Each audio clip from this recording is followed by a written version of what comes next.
তোমরা জানো কি এক ধরনের গাছ যা লবণ জলে বাঁচে, বাতাস থেকে অক্সিজেন নেয় আর ভয়ঙ্কর সাইক্লোনের সময় দাঁড়িয়ে থেকে লাখো লাখো মানুষের প্রাণ বাঁচায়। হ্যাঁ, আমি বলছি ম্যানগ্রোভ বন সম্পর্কে।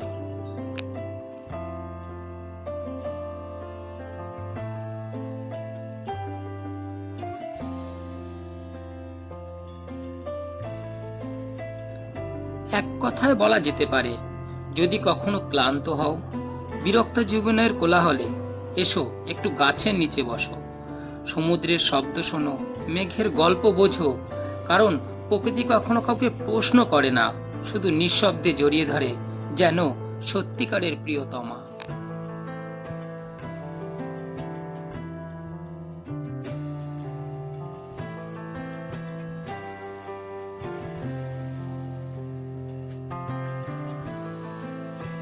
ম্যানগ্রোভ একটি বিশেষ ধরনের গাছ যা লবণাক্ত জলে জন্মায়। এদের আমরা সাধারণত সমুদ্র উপকূলীয় অঞ্চল, মোহনা ও নদীর দুধারে দেখতে পাই।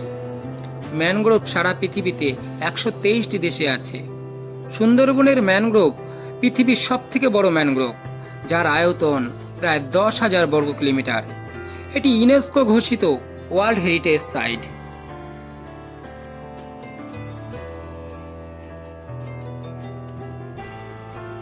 ম্যানগ্রোভ একটি সাধারণ নাম, আসলে এটি অনেক গাছের একটি গোষ্ঠী।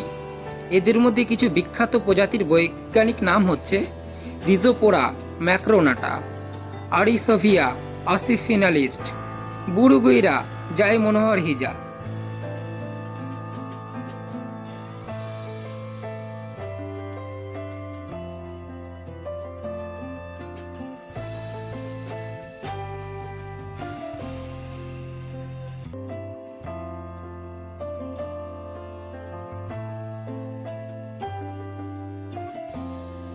ম্যানগ্রোভ শুধু গাছ নয়, তারা পরিবেশের রক্ষা কবচ।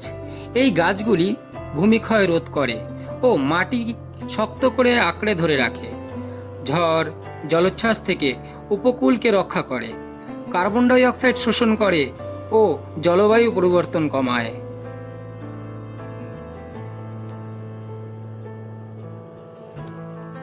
ম্যানগ্রোভ বন কেবল গাছের জন্যই নয়, এটি একটি জীব বৈচিত্র্যের অভয়ারণ্য।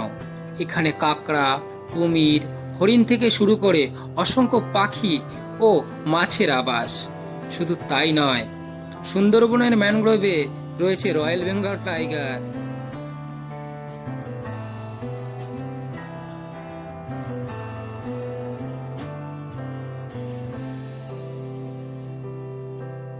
ম্যানগ্রোভ গাছের একটি বিশেষ বৈশিষ্ট্য হল এদের শ্বাসমূল বা প্নেউম্যাটোফোর। এই শিকড়গুলো মাটির উপরে এসে বাতাস থেকে অক্সিজেন গ্রহণ করে। কারণ ম্যানগ্রোভের মাটি অনেকটা জলাভূমির মতো, যেখানে স্বাভাবিকভাবে অক্সিজেন প্রবাহ কম থাকে। দুঃখজনক হলেও সত্যি, মানুষের নানা কর্মকাণ্ডে এই দারুণ প্রাকৃতিক সম্পদ আজ হুমকির মুখে। বন কাটার ফলে, শিল্প কারখানার বজ্র বা পরিবেশের দূষণের কারণে, জলবায়ু পরিবর্তনের প্রভাব, এইসব কারণে প্রতি বছর বহু হেক্টর ম্যানগ্রোভ বন হারিয়ে যাচ্ছে।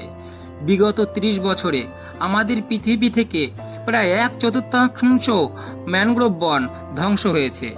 এখন সময় এসেছে তা সজাগ হওয়ার এবং এই বনগুলোকে রক্ষা করার।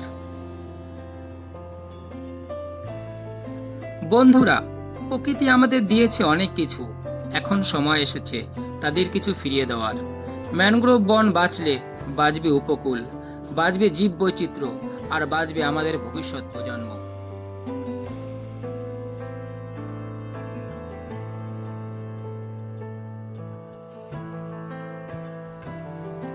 আজকের প্রতিবেদন এখানেই শেষ হচ্ছে।